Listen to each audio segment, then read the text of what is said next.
Hey guys welcome back to channel Chinnu official. అందరు ఎలా ఉన్నారు? బాగున్నారా? బాగుండాలనే కోరుకుంటున్నాను. మన ఛానల్ ఫస్ట్ టైం చూస్తున్నా సబ్స్క్రైబ్ చేసుకోండి, నచ్చితే చిన్న లైక్ ఇవ్వండి. ఇంట్లో సరుకులు అయిపోయి 10 రోజులు అయిపోయింది, ఇంతవరకు అయితే సరుకులు తీసుకురాలేదు మా అమ్మ పనికి వెళ్ళిపోతుంది, టైం కుదరట్లేదు, అందుకని చెప్పేసి అయితే తీసుకురాలేదు. ఇంకా మా పెద్దమ్మ ప్రతి నెల 1వ తారీఖు వస్తుందిగా అని చెప్పేసి అయితే నేను అనుకున్నాను. 1వ తారీఖు వస్తుంది అనుకుంటే 30వ తారీఖే వచ్చింది. ఇంకా మా అమ్మకి ఫోన్ చేసి అడిగాను, అమ్మ సరుకులు తీసుకొస్తానికి వెళ్దాం, పెద్దమ్మ ఎటు వస్తుందిగా అని చెప్పేసి సరేలే అంది. ఎవరికైనా మొత్తం అన్ని కొన్నాక తిరిగి తిరిగి ఉంటారు కాబట్టి ఆకలేస్తది. మాకు అలా కాదు, ఇంకా అసలు ఏం కొనటానికి కూడా వెళ్ళలేదు, అప్పుడే ఆకలేసింది. సరేలే అని చెప్పేసి అయితే తినడానికి వచ్చేసాం. ఇద్దరిని ఏమి కావాలి అని అడిగాను, ఇద్దరు ఫ్రైడ్ రైస్ అనే చెప్పారు. సరేలే వాళ్ళకి ఫ్రైడ్ రైస్ ఆర్డర్ ఇచ్చేసి మనం మాత్రం మంచూరియా తిందాంలే అనుకున్నా నేనైతే. కానీ నా మంచూరియా ముందు తీసుకొచ్చాడు, ఫ్రైడ్ రైస్ ఏమో వాళ్ళిద్దరికి లేట్ గా తీసుకొచ్చాడు. నాది అప్పటికి సగం అయిపోయింది కూడా. నేను మా అమ్మ టిఫిన్ ఏం చేయకుండా వెళ్ళాం కదా, అందుకని అయితే ఆ ఫుల్గా ఆకలేసింది నాకైతే. మా పెద్దమ్మ కూడా అక్కడ జర్నీ చేసి చేసి వచ్చింది కాబట్టి ఆమెకు కూడా ఫుల్గా ఆకలేసింది. ఇంకా లాగిచ్చేయటమే ఫుల్గా. వాళ్ళు ఇచ్చిన ఆర్డర్ ఇంకా రాలేదు, ఇద్దరు మొహాలు ఒకళ్ళు అయితే చూసుకుంటున్నారు, ఇద్దరు మాట్లాడుకుంటూ. నేను మాత్రం ఫుల్గా ఎంజాయ్ చేస్తూ అయితే తినేసాను. ఈ బయట కొనుక్కొని తినే ఫుడ్ చక్కగా ఇంట్లో ప్రిపేర్ చేసుకుంటే మనకి చాలా చాలా మనీ సేవ్ అవుతాయి కదా. కానీ మనం అంత మంచి పనులు చేయం కదా అప్పుడప్పుడు, కానీ వాళ్ళకే డబ్బులు మనం తగలబెడుతూ ఉంటాం ఎక్కువగా.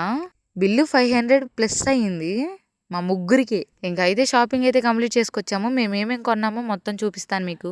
ఇంకా కూరల నూనె అయితే లూజ్ అయితే తీసుకొచ్చాము, ప్యాకెట్లో ఎక్కువ రావట్లేదని చెప్పేసి. ఇంట్లో ఆల్రెడీ ఉంది, మొన్న చెప్పాను కదా నేను ఏదో వంట చేస్తా అట్లా మూత పెట్టుకొని వదిలేసాను అని చెప్పేసి. అప్పుడైతే వాటర్ అయితే ఆ నూనెలో పడ్డాయి అంటే ఇంకా అమ్మకి కూర వండబుద్ధి కావట్లేదు ఆ నూనెతో. సర్లే ఎటు వెళ్ళాంగా అని చెప్పేసి అయితే నూనె అయితే తీసుకున్నాను, కిలోన్నర. నా బర్త్డే వస్తుందిగా అని చెప్పేసి అయితే దినుసులు కూడా తీసుకున్నాను, బిర్యానీ దినుసులు. ఈ మధ్య మేము కందిపప్పు ఎక్కువగా తింటున్నాము, అసలు ఆ కందిపప్పు అయితే అసలు మిస్ అవ్వకుండా తీసుకున్నాను నేనైతే.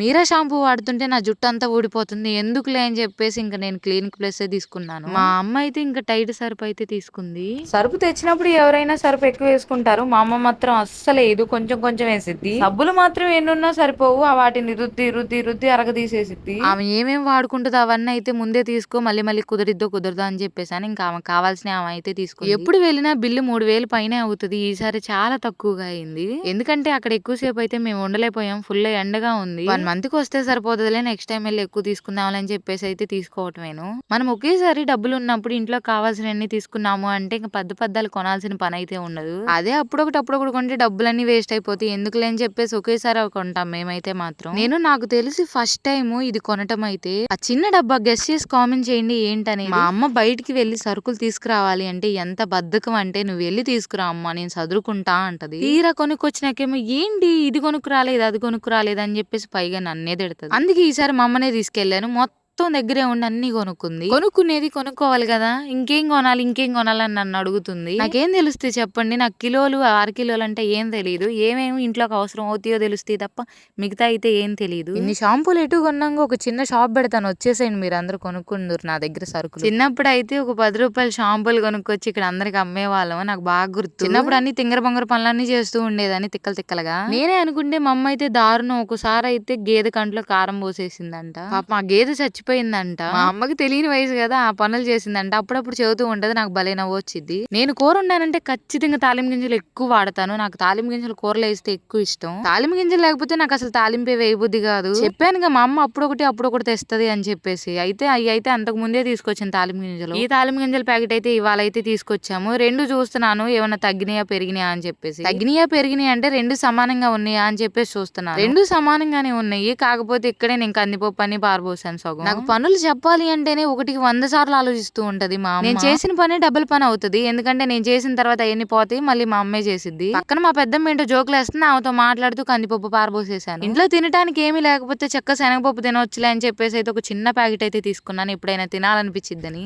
అంతకు ముందు కూడా ఒకసారి ఇలానే తినాలనిపించింది, 10 రూపీస్ పెట్టేలా అయితే కొనుక్కొచ్చుకున్నాను శనగపప్పు, కొంచెం కూడా పెట్టలేదు. అందుకే ఈసారి అయితే ప్యాకెట్ కూడా తీసుకొచ్చాం. మొత్తం చదువుతున్నాను, వేటి లాట్లు దుమ్ము పట్టి ఉన్నాయి బాక్సులు, అవన్నీ అయితే నీట్ గా తుడుచుకుంటున్నాను. పక్కన మాత్రం మా పెద్దమ్మ వాదిచ్చినట్టే ఉంటుంది నాతో. ఏదైనా మిస్ అవుదో తెలియదు కానీ మా పెద్దమ్మ మాత్రం ఫంక్షన్ మిస్ అవ్వదు. అసలు విషయం చెప్పటమే మర్చిపోయాను కదా, అసలు మేము బయటికి వెళ్ళాము అని చెప్పాను కదా, అప్పుడు ఏమైందంటే మేమిద్దరం బ్యూటీ పార్లర్ ఖచ్చితంగా వెళ్తాము. మా అమ్మ మళ్ళీ ఎందుకులే రావటం డబ్బులు బొక్క అని చెప్పేసి నేను వద్దు అన్నాను. నువ్వు ఎక్కడైనా షాప్ కాడ నుంచో మేమిద్దరం చేపించుకొని ఎమ్మడినే వచ్చేస్తామని అన్నాను. మా అమ్మ ఏమి వినలేదు. ఇక నాకు కోపం వచ్చి అరిశాను, ఛార్జీలు ఎక్కువ అవుతాయి ఎందుకు అని చెప్పేసి. సర్లే అని ఇంకా ఆటో దిగింది. ఇంకా నేను పెద్దమ్మ ఇంకా రిటర్న్ అయిపోయాము ఆటో ఎక్కేసి. మార్కెట్ లో దిగాము. అసలు ఇప్పుడు మార్కెట్ మొత్తంలో మా అమ్మ అమ్మని ఎక్కడ ఎతకాలి మీరే చెప్పండి. ఫోన్ తీసుకెళ్ళమ్మా, నువ్వు ఎక్కడున్నావో మాకు తెలుస్తుంది, నేను ఫోన్ చేస్తానంటే ఊపుకుంటూ వెళ్ళిపోయింది. 3 గొంతులు తిరిగాను, నాకు అసలు ఎంత కోపం వచ్చేసింది. లాస్ట్ కి ఎక్కడో కనపడింది. ఇంకా ఎలా పడితే అలా తిట్టేశాను. ఇప్పుడు ఫోన్ తీసుకెళ్ళు అని చెప్పాను, తీసుకెళ్తే బాగుండేది కదా. తిట్టానని ఇంక నాతో మాట్లాడట్లేదు, నేనేం చేయాలి చెప్పండి మీరే. ఇప్పుడు మార్కెట్ అంటే వేలల్లో ఉంటారు జనము, అసలు ఎక్కడ కనపడుతుంది అంతమంది జనంలో మీరే చెప్పండి. మరి అలాంటి సిచ్యువేషన్ లో ఖచ్చితంగా కోపం వచ్చింది నాకైతే మాత్రం. ఇంకేం చేస్తాను, 2 తిట్లు తిప్పి ఇంకా సైలెంట్ గా వచ్చేసాను. ఇది జరిగింది, చెప్పడం మర్చిపోయాను, అందుకే ఇప్పుడు చెప్తున్నాను. ఇంకా సరుకులన్నీ ఏటికాటికైతే శుభ్రంగా చదిరేసేసుకున్నాను నీట్ గా. ఇంకా గోధుమ పిండి అయితే మిగిలింది. మా అమ్మ ప్రతిసారి కూడా చపాతీ కొనుక్కొస్తుంది, ఎందుకులే అని చెప్పేసి నేనే పిండి తెచ్చుకున్నాను ఇంట్లో చేసుకుందామని చెప్పేసి. సరేలే, ఇంతవరకు ఎటు చూసారు కదా, నచ్చితే చిన్న లైక్ ఇవ్వండి, మన ఛానల్ సబ్స్క్రైబ్ చేసుకోండి. ఉంటా మరి, బాయ్, నెక్స్ట్ వీడియోలో కలుద్దాం.